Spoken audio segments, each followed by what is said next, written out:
अस्सलामुअलैकुम वरहमतुल्लाहि वबरकातुहू। दोस्तों, मैं हूँ इरफान खान, आप तमाम का इस्तकबाल करता हूँ मेरे इस यूट्यूब चैनल में। इस यूट्यूब चैनल के ज़रिए हम रहबरी करते हैं हमारे उर्दू मीडियम के तमाम तलबा की, हर शोबे से मुताल्लिक, चाहे वो इम्तिहान हो, चाहे वो कोई फील्ड हो, चाहे हर तरह की जो मालूमात हो। और वीडियोज़ के ज़रिए हम मुख्तलिफ़ जो है सब्जेक्ट्स, मुख्तलिफ़ मज़ामीन के पर जो है सवालात भी हल करते हैं, चाहे वो टीईटी हो, टेट हो, सीटीईटी हो, वगैरह वगैरह। इनकी इन्फॉर्मेशन हम शेयर करते हैं और कॉम्पिटिटिव एग्ज़ाम की खुसूसन मालूमात जो है हम हमारे तलबा को, उर्दू मीडियम तलबा तक पहुँचाने की कोशिश करते हैं और अल्हम्दुलिल्लाह वो पहुँच भी रही है। काफ़ी दिनों के बाद जो है आज हमने पहला वीडियो अपलोड किया अभी कुछ देर पहले, और ये हमारा आज का दूसरा वीडियो। लेकिन ये जो वीडियो है ये हमारे जो कौम के जो उर्दू मीडियम के जो तलबा है वो डीएड बीएड उनके लिए ना होते हुए, ये आपके जो भाई लोग, आपके जो अजीज़ व अकारीब है, उनमें से जो 12वीं जो पास हुए हैं, जो 12th का इम्तिहान पास हुए हैं, तो उनके लिए है। ऐसे तलबा जो इस साल 12वीं पास हुए, खुसूसन हमारे उर्दू मीडियम के, जो ये वीडियो देख रहे हैं, उसके बाद में जो उनके पेरेंट्स हैं, माँ बाप, उनके सरपरस्त हजरात, उनके बड़े भाई बहन, कोई असातिज़ा, और जो भी उनसे मुंसलिक जो भी ये वीडियो देख रहा है, उनसे मुअद्दबाना गुजारिश है कि पूरा वीडियो देखने की ज़रूर कोशिश करें। इंशाअल्लाह 12वीं के बाद हम क्या करें और कैसे करें, क्या अपॉर्चुनिटीज़ हो सकती है, और हमारा जो है किस शोबे में जाना, किस फील्ड में जाना, किस लिहाज से बेहतर हो सकता है, इंशाल्लाह उसके बारे में बताने की मैं कोशिश करूँगा। ज़्यादा समय ना लेते हुए हम वीडियो की शुरुआत करेंगे इंशाल्लाह कि 12वीं के बाद क्या, व्हाट आफ्टर 12th। तो अब अक्सर हम जब 12th पास हो जाते हैं कि एक्साइटमेंट होता है, एक ज़िंदगी का यू टर्न होता है हमारा 12th का इम्तिहान या 12th की जो लाइफ होती है 12th क्लास की, और एक यू टर्न होता है हमारे ज़िंदगी का, जहाँ से हम अलग अलग टर्न लेकर कहीं ना कहीं जाते हैं, और कहीं ना कहीं जाकर कोई रुक जाता है और कोई आगे बढ़ता जाता है। अब जो 12th पास हुए हैं वो बाशऊर, माशाल्लाह 17-18 साल की उम्र में हम एक शऊर वाले हो जाते हैं। तो आपको भी बाकायदा ये समझ ही रहा होगा कि आपकी दिलचस्पी के हिसाब से आप कहाँ जाए। लेकिन एटमॉस्फेयर जो है, आज का जो वातावरण है, चाहे हमारे स्टेट का हो या पूरे भारत का हो, तो एक जो है निगेटिव वे में, या जो चीज़ें देखकर उसके जैसा बनने की कोशिश में हमारा एटमॉस्फेयर बन गया है, हमारी भी कम्युनिटी का, स्पेशली मुस्लिम कम्युनिटी का, और पूरे इंडिया में ये माहौल है कि कोई चीज़ को देखकर एजुकेशनल लेवल की हद तक हम ओवर एक्साइटमेंट वाले सरपरस्त माँ बाप, भाई बहन बन चुके हैं। उनको जो है सामने का जो टारगेट अचीव करने की जो चाहत है अपनी, चाहे वो सरपरस्त हो या उनके बड़े हो, उनको अचीव करने के प्रेशर में हम उनको डाइवर्ट करते जा रहे हैं। ये एक कड़वी सच्चाई है। तो इसमें जो है उनका समुपदेशन यानी उनकी रहबरी या उनका मार्गदर्शन बहुत ज़रूरी होता है। एज ए टीचर मैं जितना हो सके इंशाल्लाह बताने की कोशिश करूँगा। पॉजिटिव माइंड से अगर हम हर चीज़ ले तो 12वीं के बाद बहुत कुछ हम कर सकते हैं।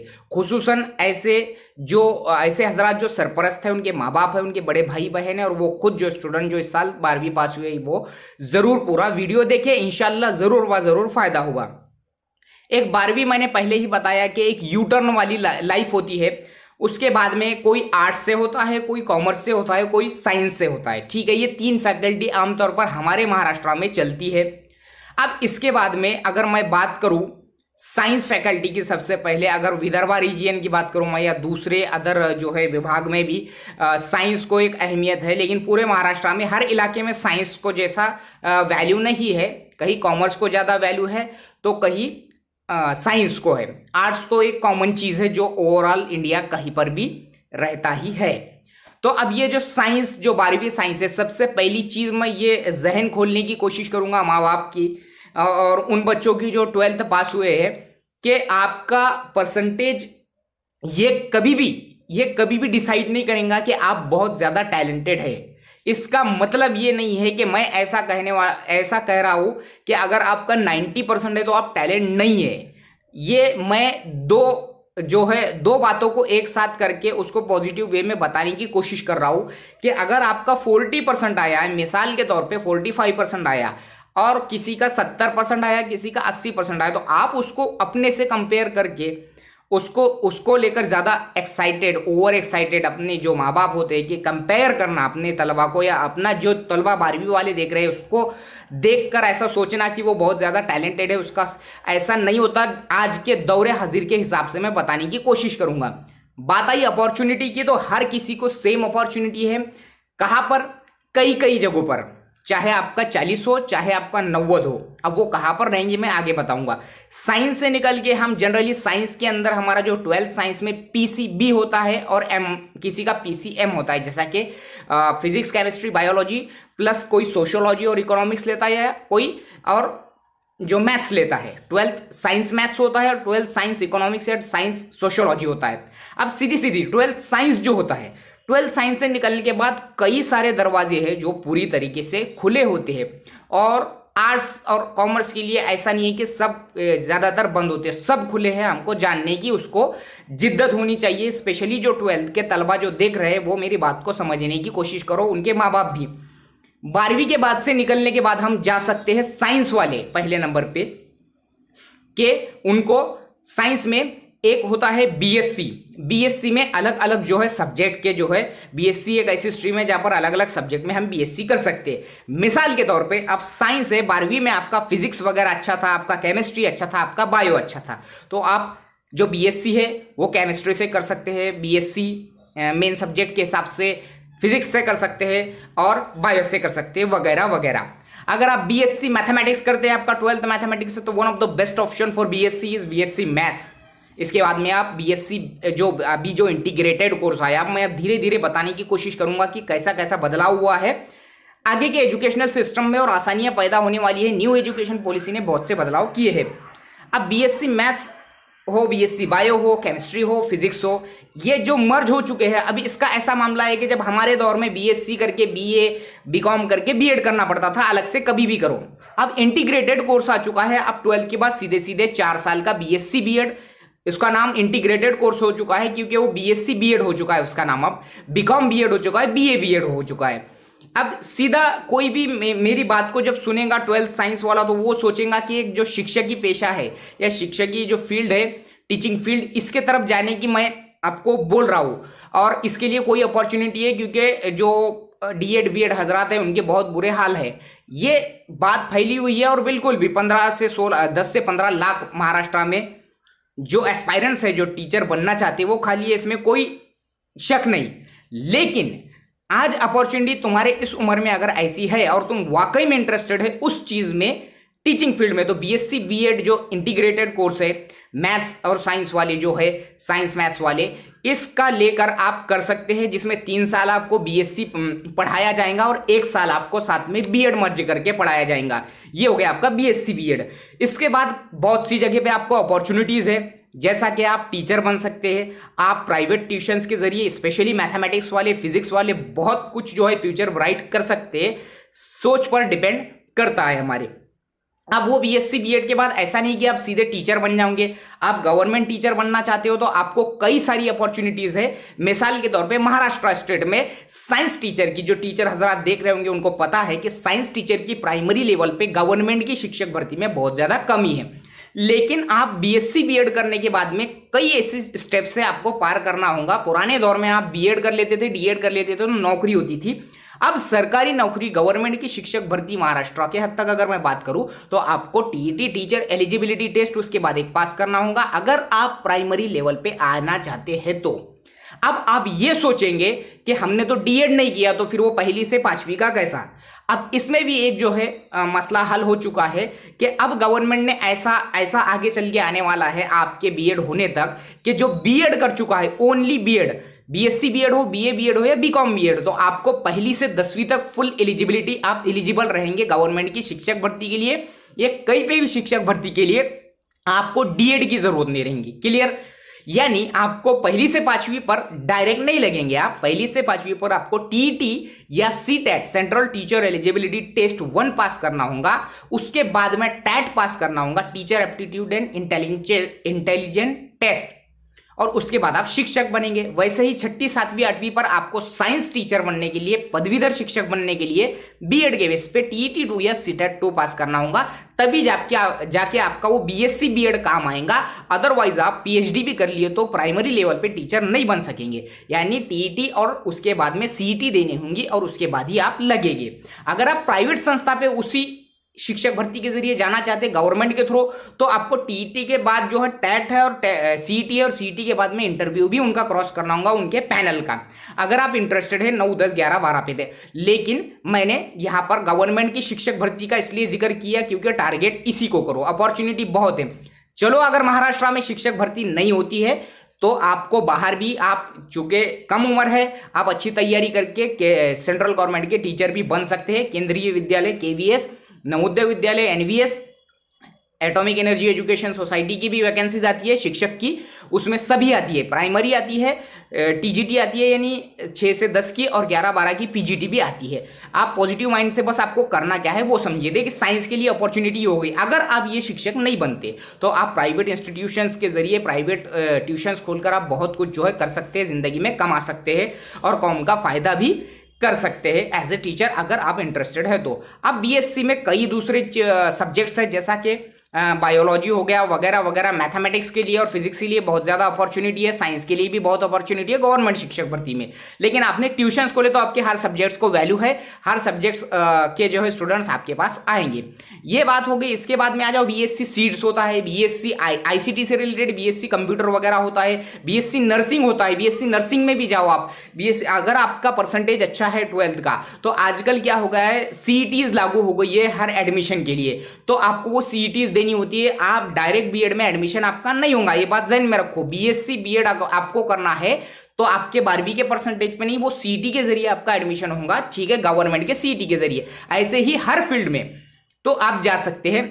BSc seed, BSc computer, BSc BEd, इसके अलावा आप बीएससी नर्सिंग कर सकते हैं। बीएससी नर्सिंग में भी बहुत ही ज्यादा अपॉर्चुनिटीज है, चाहे वो प्राइवेट हॉस्पिटल्स में हो चाहे वो गवर्नमेंट हॉस्पिटल में हो।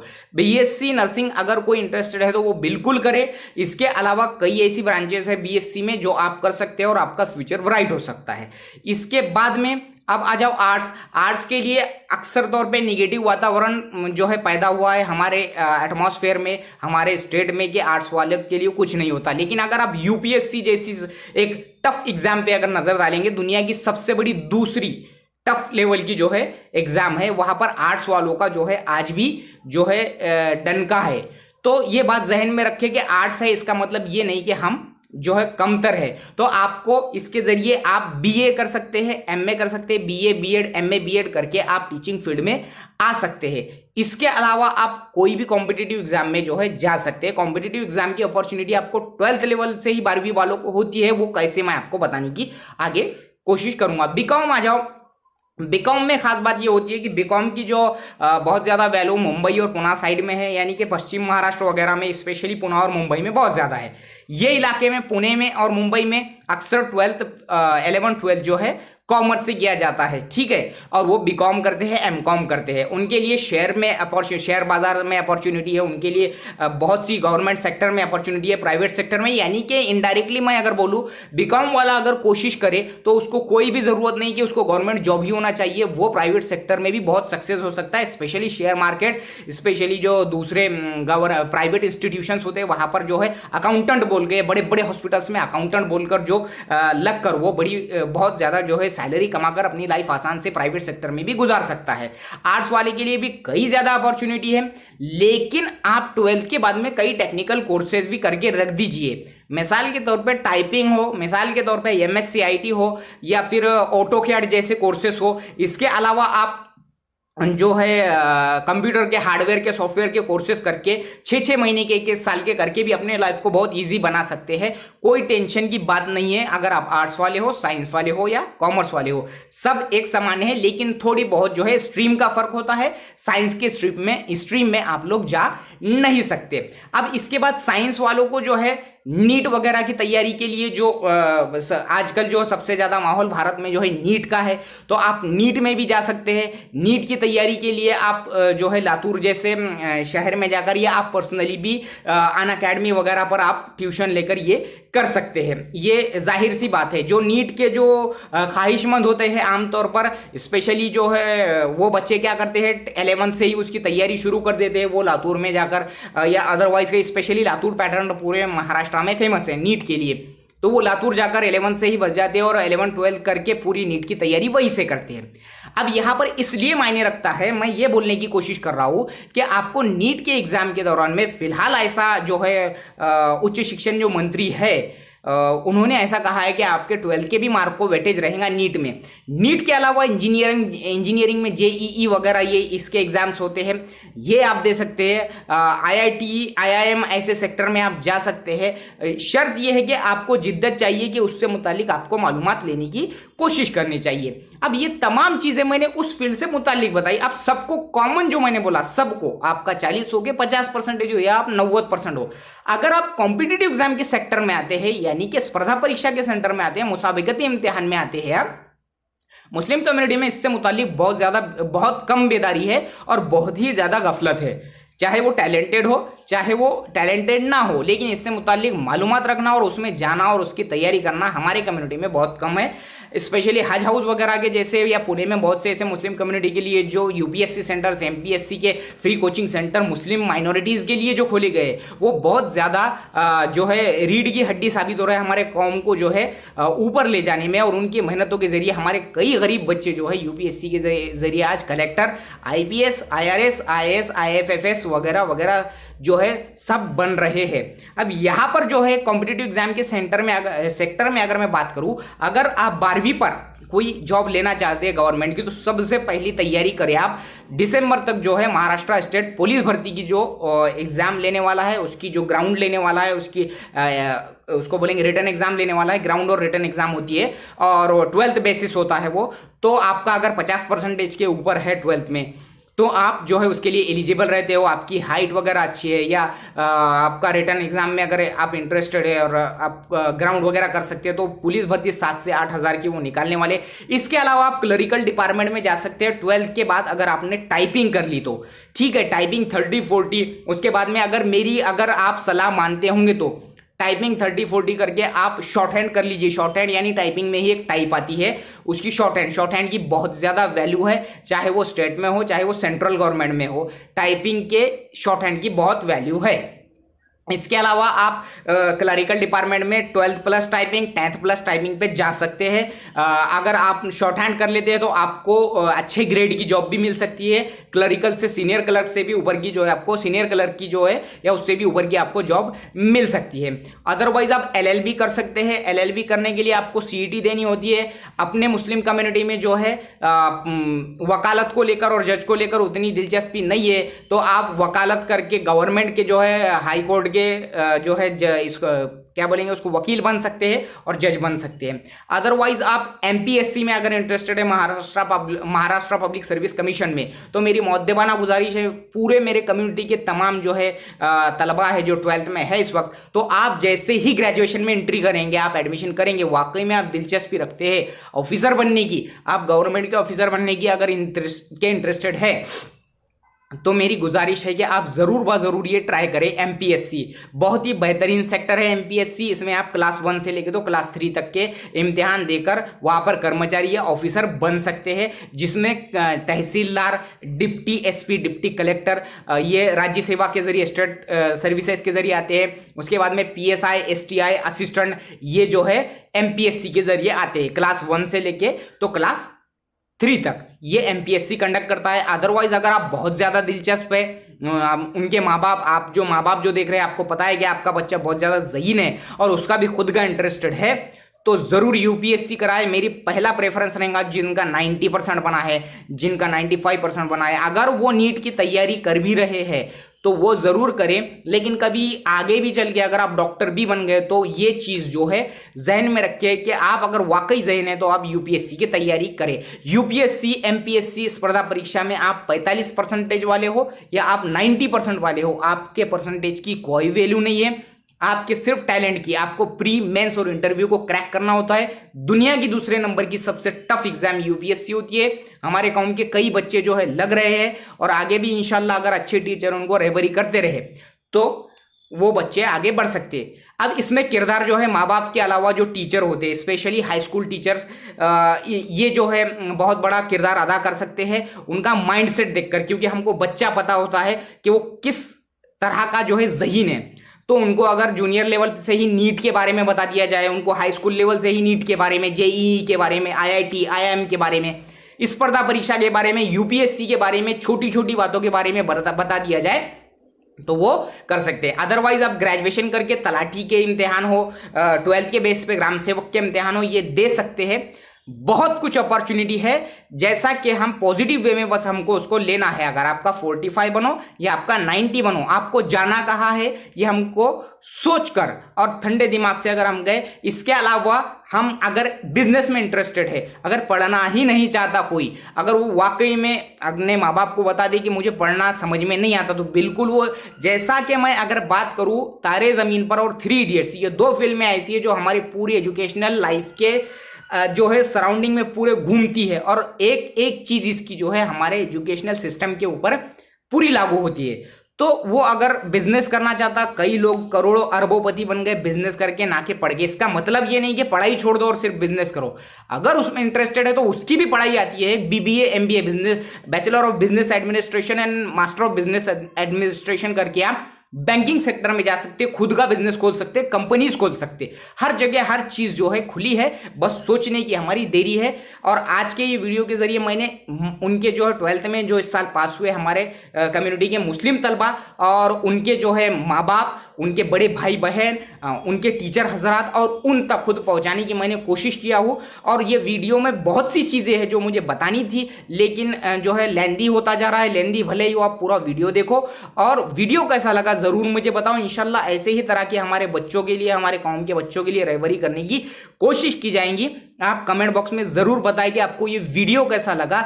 लाइक भी करें, शेयर भी करें। शेयर वहां तक करें जहां तक आपसे हो सके, वो स्टूडेंट असातिज़ा के ग्रुप में हो, वो तलबा के ग्रुप में हो 12वीं पास के, वो उनके माँ बाप तक हो, बड़े भाई बहन तक हो, सब तक शेयर करें। इंशाल्लाह उनका ज़रूर फायदा होगा। और एक तो भी चीज़ इस वीडियो में कि उनको ज़रूर पसंद आएंगी। अस्सलामु अलैकुम।